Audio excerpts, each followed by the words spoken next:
Hi guys, Wheelie here. Today I want to show you how to work the standing puff stitch and the invisible join. I love puff stitch. It's warm and soft. As soon as I made my first puff stitch slouchy, I really wanted a matching infinity scarf, but it wasn't as easy as I thought it'd be.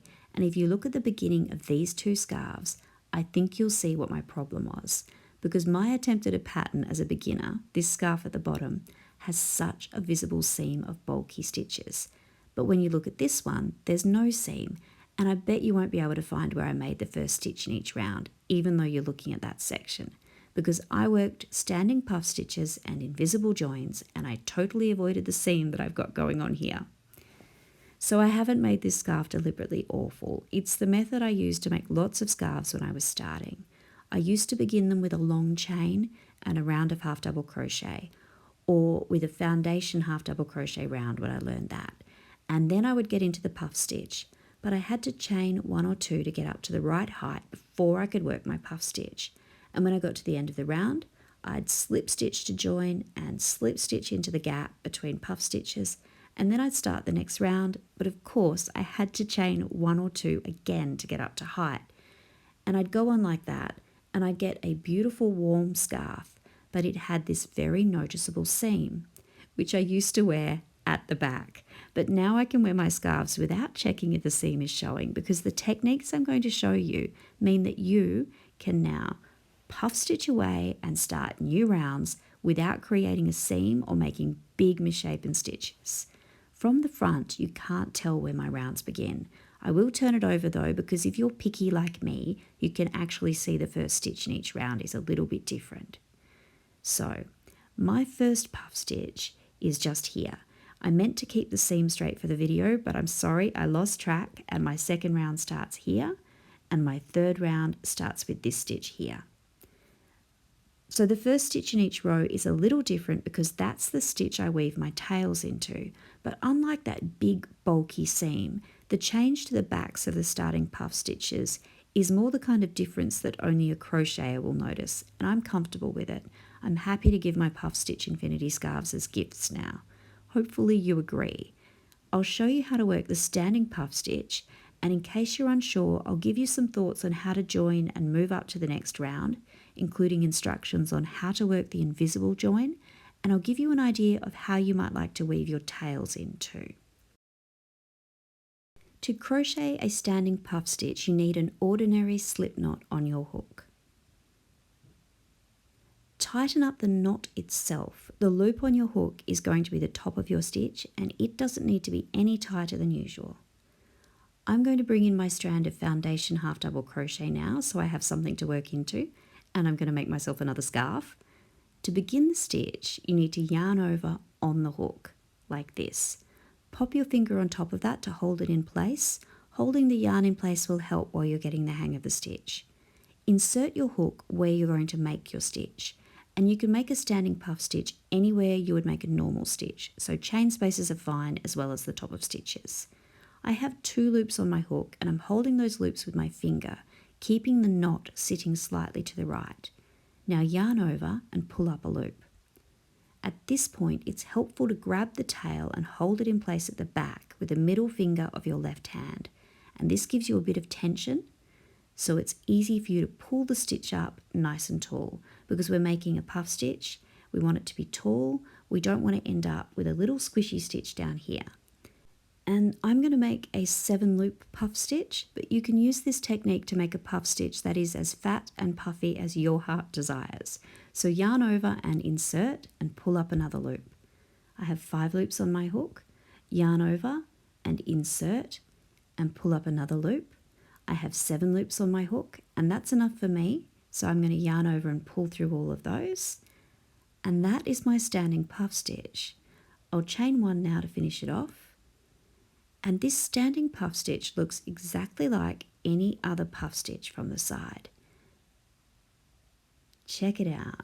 And when you look at it from the top, you can see that it has this classic V shape of crochet stitch, but it also has this little knot at the end of the V, which is the slip stitch we put on the hook to start. So you need to weave this tail in so that the little knot slips to the back of the piece and isn't super obvious. I'm going to work up a round of puff stitch for my scarf, and I'll come back and give you a couple of ideas on joining up this round and heading into the next one. I didn't get a chance to film this earlier, so my scarf has grown a little, but I'm back to show you how to join this up.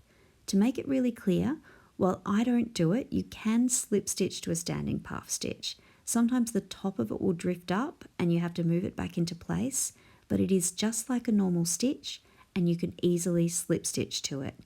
You can hide the little knot a bit when you weave in the tail.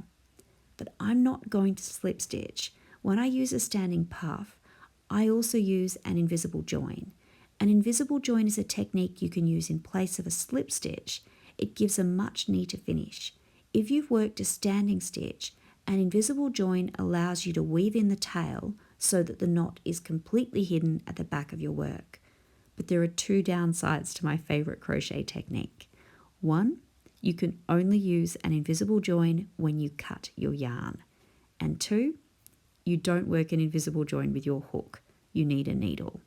So if that all sounds really unappealing, you can just slip stitch into your lovely new standing puff stitch and finish the round. The reason that I won't be slip stitching is that if I did that, when I work my next round of puff, I'd have to chain to get up to height and I'd get that bulky first stitch.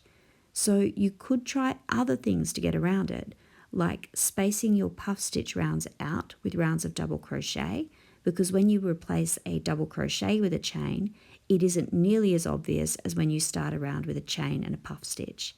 But since I want this scarf to be a puff stitch scarf, even if I'm working it in one colour, I will cut my yarn so I can start the next round with a standing puff stitch. And if I'm going to cut my yarn, why not work an invisible join? It's up to you, but I'll show you how to work an invisible join so you can hide the knot from a standing puff stitch, and you can decide when and if you want to combine the two techniques.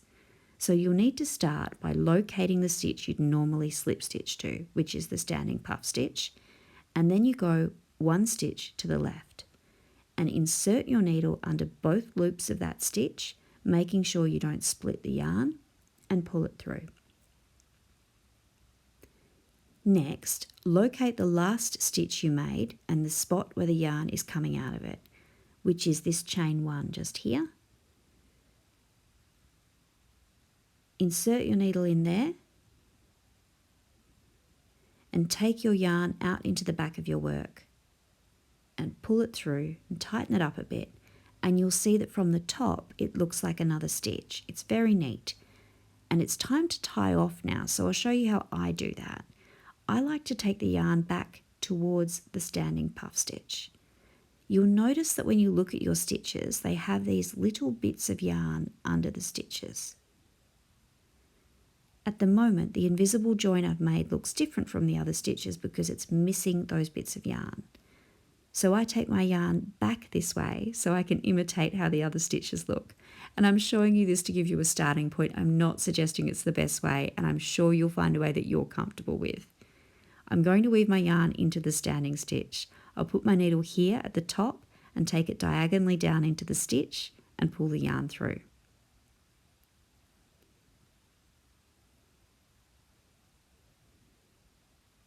And if you look at it from the front now, it looks much more like the other stitches. From here, I just weave it in as best I can, trying not to make the stitch look too bumpy or rough, but making sure I oversew at least 3 times so it's secure. But I am going to weave the other tail into this puff too, so it is not going to stay perfect. Sometimes I decide it is just too much in one stitch and I head over to another stitch, and if you've got a couple of rows in the same colour, it is definitely less fiddly. So now that's done, we can have a look at the tail with a knot at the end. And because the invisible join created a nice, neat replacement top for the standing stitch, this is quite easy. Just make sure you secure the knot well and truly out of sight at the back of the stitch. I'll just thread my needle.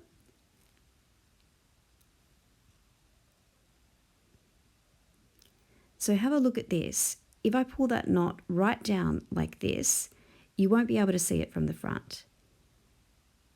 And I'm going to do that by taking my needle right down into the middle of the stitch.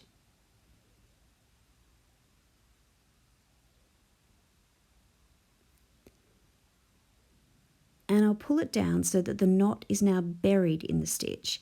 And I know that means that this puff is not as smooth as the ones next to it are, but the knot is buried deep in the puff stitch, so when you wear it, you're not going to feel the knot. And now I just weave it in as normal, taking it back and forth a few times. And I know this isn't perfectly perfect, but I am so happy that I can make a puff stitch infinity scarf like I always wanted. And you can experiment too and find a compromise that you're happy with. I feel quite comfortable with this method because I believe that only someone who is a crocheter and is as picky as me would look at every single puff stitch in order to find the one in each round that looks slightly different on one side and feels a little tougher than the others. Also, when I filmed this, I spent a lot of time moving the scarf around, trying to find the bumpy ones to show you. If you found this helpful, please like the video, and I look forward to seeing you next time. Bye.